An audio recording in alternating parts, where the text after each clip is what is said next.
The night my mom was kidnapped was the most terrifying night of my life.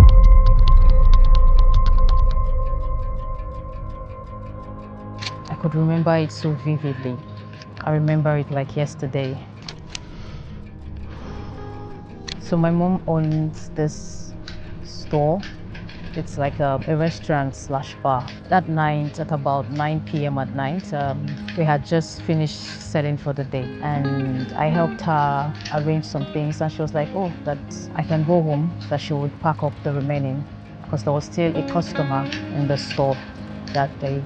So I left and I got home, helped my father prepare dinner, and my siblings I put to bed. I was still in secondary school at the time. So a few minutes, down the time, my mom was still not yet back, and I was inside, definitely inside, reading for school the next day. And then 9 p.m. became 10, became 11, and my mom was not yet back, and my dad tried calling. So she picked up and she was like, oh, she's sorry that she's coming back now, that she's done, she has packed. Usually from the shop to my house is like 10 minutes. And from that time on, it became 30 minutes, became 1 hour. It was like past 12 and we were terrified. We were waiting for her and nothing, she wasn't at home. So my dad tried calling again and her phone was switched off. Kept calling and calling and calling and there was no answer. So my father started panicking. I'd never seen that man panic. Even in the worst moments, I've never seen him afraid. So he was really terrified. He walked outside because at the time we lived in a public yard. So he was really terrified and he walked outside. It was late. This is past 12. At the time, there were security guys, they were like local touts that acted as security at the time. So they kept telling him, go inside, go inside. And he kept pleading and saying his wife is not back. He just stood there waiting. So I came out to the passage and I watched him. I saw that he was really shaking. He was trying to make calls, communicate with people, calling friends. They said go to the police and all that. He went to the shop and the shop was locked. So he got back. He was sitting outside. And I sat inside the room. I went outside and I saw him speaking with some of the guys. And they were like, okay, don't worry, we would stay with you because it was dangerous at the time, that they would stay with him until she returns. So we waited and waited and waited. And there was still nothing, no news, nothing.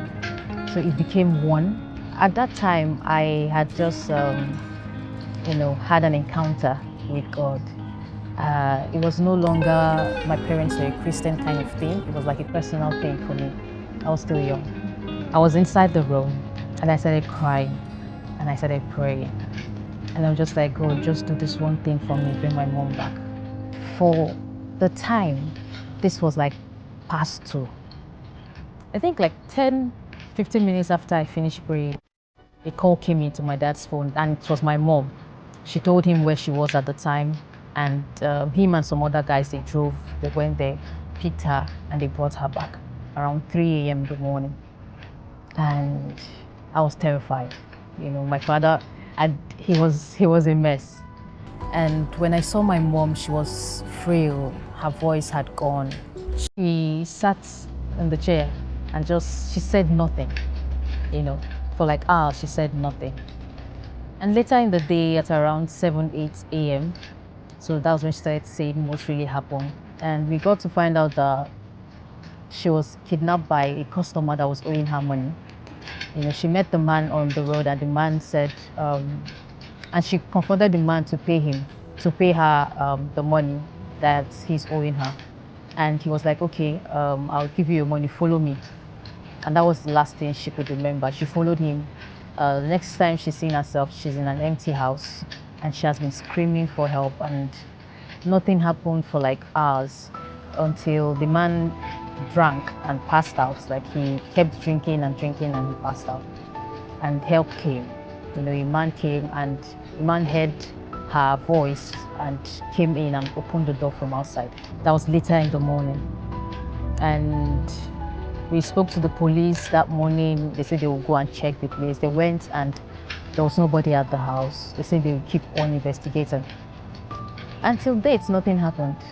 You know, that was one of the most terrifying days of my life. In that moment, I felt so grateful that she was back home, and I know I wanted more, but it didn't happen. I wanted the man to be caught and a whole lot of things, but none of those things happened. And it made me believe one thing, that prayer works.